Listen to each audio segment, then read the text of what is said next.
On the Track is a web TV show about cryptozoology, natural history, green issues and whatever else the team feel like making up as they go along.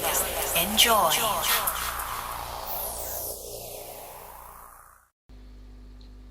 So, Rossiter, what shenanigans you getting up to with them kids in that outreach centre down in Brixton there?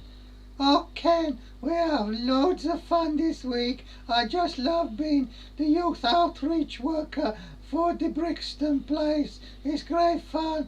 Oh, and what have you been doing with them this week then? Well, I have been working hard to convince them that they have body dysphoria and so they want to have some of their limbs removed. I don't know why Mr. Jonathan is being so flippant. I think that young Rossiter is doing a valuable social service.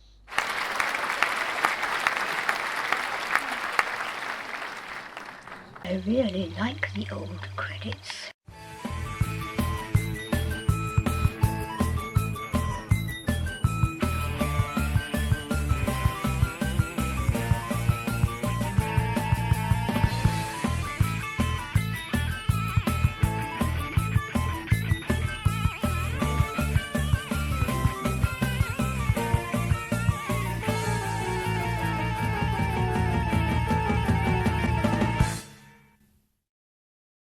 Hello ladies and gentlemen, good afternoon. My name's John Downs, and for those of you who don't know, I'm the director of an organisation called the Centre for Fortean Zoology.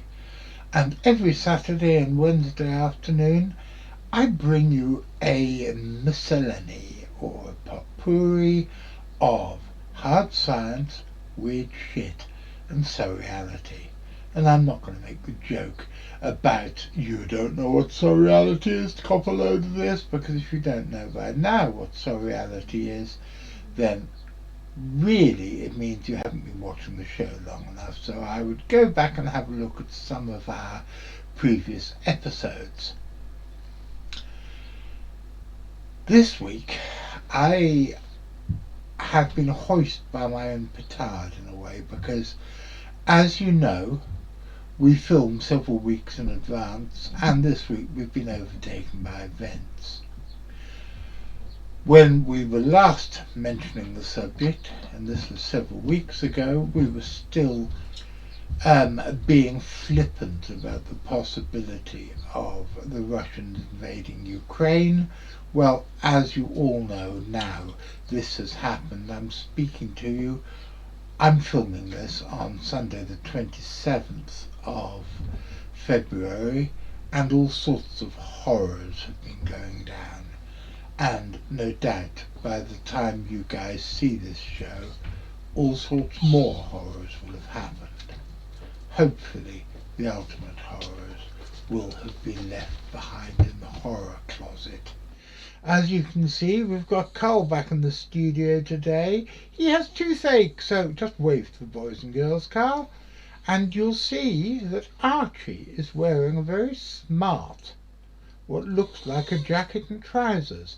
This is because Archie had to go to the vet on Wednesday, and he had 2 suspicious lumps, which sadly maybe, and I say only maybe because we don't know, be malignant mast tumours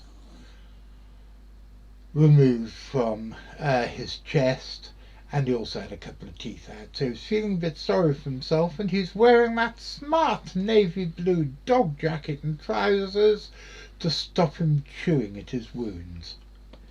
And I hope, and I'm sure, you will all be wishing all the best to Archie for his recovery, and to Carl for his recovery. See you both later on.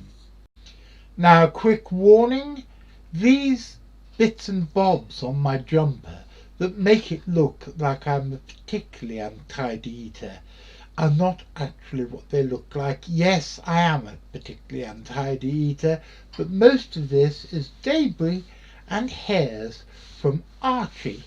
and from one of the cats who shall remain nameless, but he's called Peanut.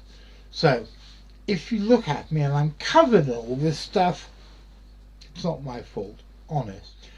Now a shout out to my old friend Bob Mann, who writes, saying, first of all, that it wasn't him who sent me that nice t-shirt a few weeks ago. Well, I'm sure you would have done, dear boy, if you'd thought of it. However, Bob complains that we haven't told him about the new midweek shows. Well, we have, but maybe we didn't tell people loud enough. Because, as you all know, we send out a newsletter on Saturday afternoon reminding people that there is a show imminent. On the bottom of that newsletter, it talks about the following Wednesday's show. The thing is that when we originally set up the newsletter, and the newsletter is not just for members of the CFZ, it's also for interested people in the media.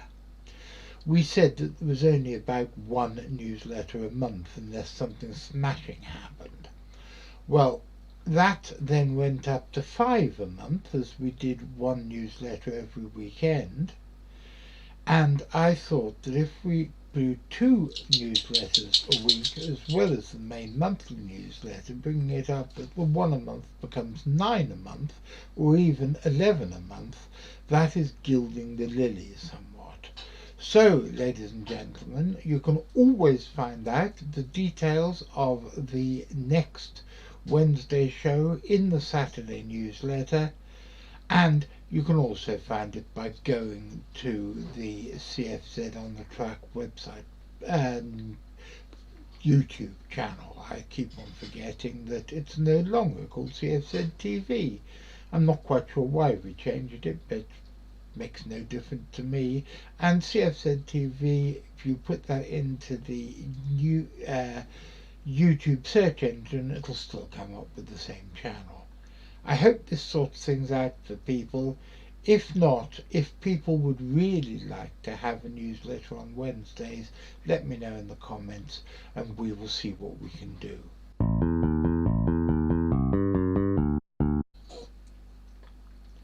Someone who deserves a much greater slice of the notoriety involved with being one of the people who helped me set up the Centre for Fortean Zoology all those years ago than she actually has got in the history of the organisation is Jan Williams. She was a lovely lady. She helped me set up the CFZ. She helped me start Animals and Men. And sadly, she died about 10 or 15 years ago, which is a great pity because I was very fond of her, a lovely lady. But I remember about 30 years ago she phoned me up and said, "You're not going to believe this one, John." And she went on to tell me how somebody called Nick Dyke had been all over the newspapers claiming not only that a big cat had attacked his wife Sally, but that it had happened in a graveyard, and in his opinion the only way that we were going to be able to rid the country of the big cat menace was to use heat-seeking missiles.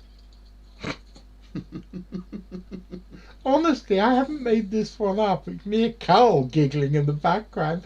I didn't make this one up, even though Archie probably thinks I did. I think that father is what they call an unreliable witness. I wouldn't believe a word he said, except I can't really say that, or else he won't give me any dinner. He mistreats me badly, you know that. I spoke briefly to Sally Dyke, who sent me a photograph of the injuries to her stomach, and reiterated the story that she told the newspapers that she had treated the injuries with a broad-spectrum antibiotic. I wish I'd asked where and how she'd got hold of the broad-spectrum antibiotic, but I didn't, so let's forget that and brush it under the table.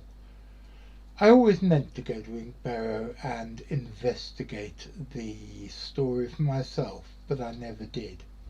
But 29 years later, Carl and Geordie, they went intrepidly into darkest Worcestershire to Inkberrow to try and unearth the truth once and for all.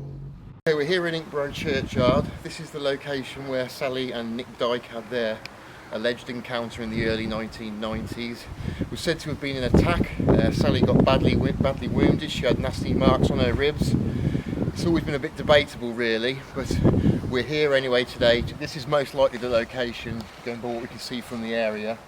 Apparently Sally and Nick were walking through here.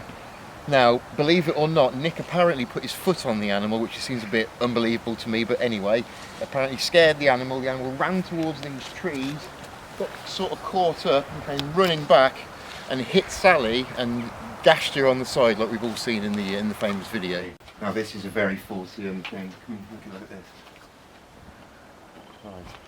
This is roughly where one of the sightings was reported years ago, back in the early 90s, but just out of a coincidence, if we look at this sign here, somebody's lost a cat called Panther, and this would be roughly the spot where the that report was made. So that's an interesting coincidence. Okay, this is also the location where Steve Ashcroft interviewed Jack Folks. He was an old elderly gentleman who lived around here during the early 90s. He claimed he saw a big cat about here, roughly where, funnily enough, where we said earlier, where this Fortean picture is. But yeah, this is meant to be the location of that report, which I always thought was a little bit dubious. Reports of big cats in graveyards, I usually take them with a sort of pinch of salt, simply because they've got those sort of links with black dog myth, which is obviously folkloric, completely folkloric.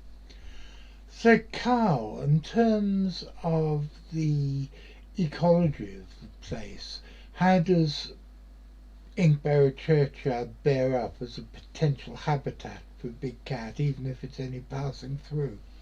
Yeah, in terms of ecology alone, it's not too bad. As far as churchyards go, like I said before, usually I'm always a bit dubious of reports from churchyards because they've got that sort of link to the black dog mythology. But this churchyard is pretty good. It's very rural. We're at a high elevation. There's prey items in the form of farm animals. There's a nice open water source which is running. So as far as churchyards go, this is actually a pretty good one. I've always been more than a little dubious about quite a lot of the accounts of big cat sightings in Inkberrow churchyard. There is a lot which needs to be unpacked about the Nick and Sally Dyke sighting. In particular, according to some accounts, he had with him a high-powered hunting rifle. According to other accounts, he also had with him a handgun. And before anybody gets upset about this, handguns were still legal in private ownership until 1996. And this was 3 years earlier. According to other accounts, the police came up and divested him of one or both of the guns. So what actually happened is really somewhat unclear.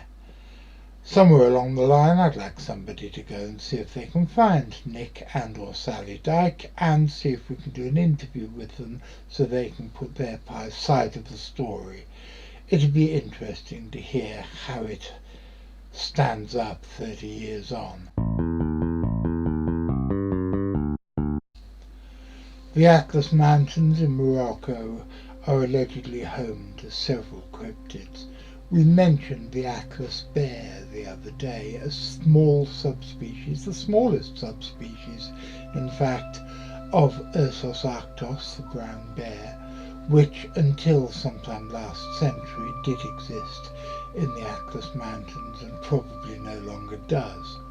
There's also the Barbary lion, the huge black-maned lion that was imported into Europe in its hundreds of thousands to be used for killing malefactors in the Roman arenas. This probably doesn't exist anymore. Again, the last known one was shot about a century ago. But there is a small pride in a zoo in South Africa which has a large number of Barbary lion genes in it.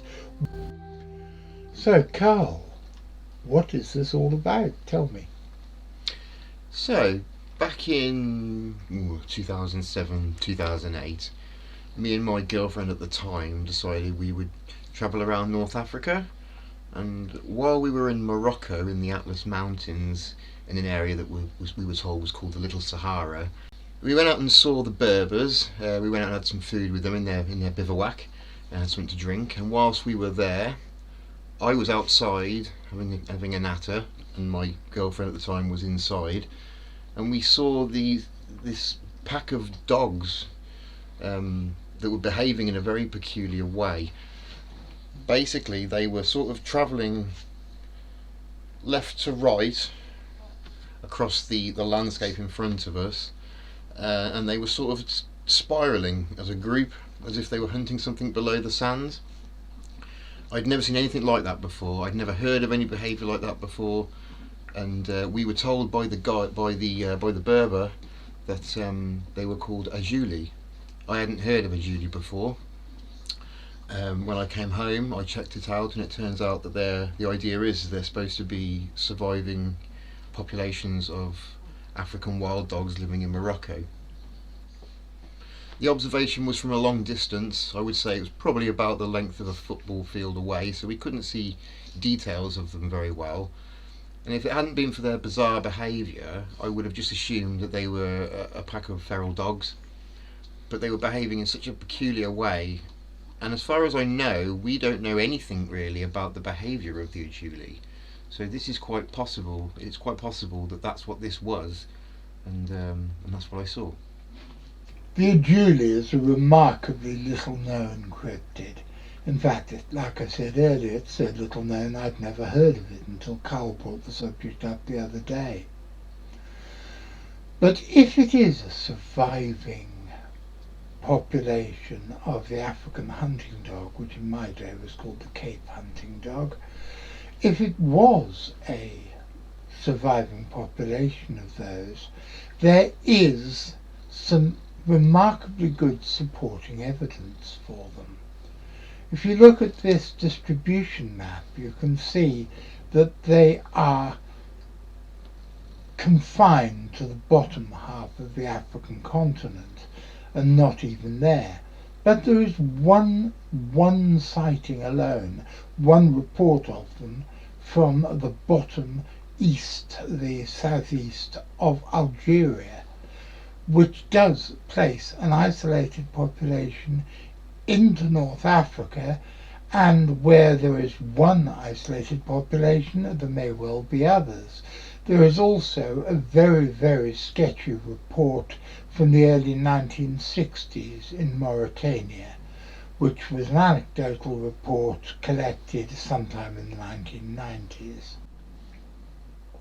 For those of you who don't know, the location of Carl's sighting was here, in the middle of Morocco, which is, as you can see, a considerable distance from the only known North African sighting in Algeria.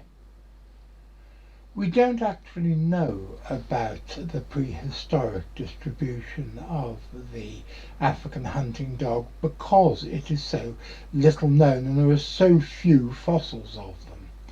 But I would like to hazard a guess that before the desertification of the Sahara, the creature was probably found all across the continent.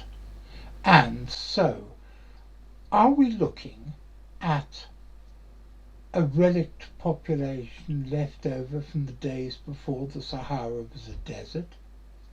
Or are we looking at a modern expansion of creatures that has somehow followed what does look to be a bit of a corridor on this distribution map and ended up in Little Sahara? I have no idea, Carl has no idea, nobody that we've ever spoken to has any idea, and Carl said that the local Berber tribesmen who named the creature for him were so uninterested in it, it was just an animal they saw sometimes. it was nothing special. It may have been nothing special to them, but it's something very special to us. And I think somewhere along the line we need to go back and see if we can find out some more information. As many of you know, as well as my respectable and very nice friends within the cryptozoological community, I have some less reputable friends from outside it. And whereas when I told V, God bless him, that we were doing a segment about Morocco, he just made a slightly salacious joke about the Fry's Turkish Delight advert. One of my other friends, however, who should not be named, made a joke which is totally unrepeatable about Moroccan black. Louis then told me, "You can't say that, it's racist." And so I now have to explain, like I explained to him, Moroccan black is a type of hashish known as Moroccan black because it is black and comes from Morocco. I haven't sampled the stuff for well over 20 years and have no intention of sampling it now, but it's a mildly funny joke. So put that in your pipe and smoke it. Anyway, that's all I have to say about Morocco, its exports, or the Adjule. Watch this space. If you want to support us and help us make more content like these, please press like, subscribe, follow our Facebook page and check out our Patreon.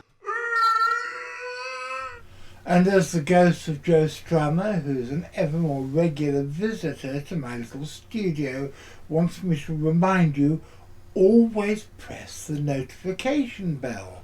Otherwise you won't be told when there's a new show to watch. And that would be an awful pity, wouldn't it? Well, ladies and gentlemen, here we are at the end of another show. I hope you enjoyed it. I particularly enjoyed putting this one together. It's been too long since we've had Carl in the studio with us. I want to say a big thank you to everybody involved. The only person really involved who's not here in the room with me is Richard Freeman. So thank you to Richard, and thank you to Miss Maxine, Miss Guinevere, and Miss Sarah, who do all their things. So, say goodbye to the boys and girls, Carl. Say goodbye to the boys and girls, Louis. Young people don't say goodbye anymore, we say late. So late, everybody. God Almighty. What is happening to the world? What is happening to the Queen's English? Thank goodness I am closer to the end of my life than the beginning of it, and it won't be long before I can take a long walk out into the long night, still moaning about the bastardization of the English language. I'll be back next Saturday, which is only another 7 days. So, until then, maybe I should get Carl to do it. Be seeing you.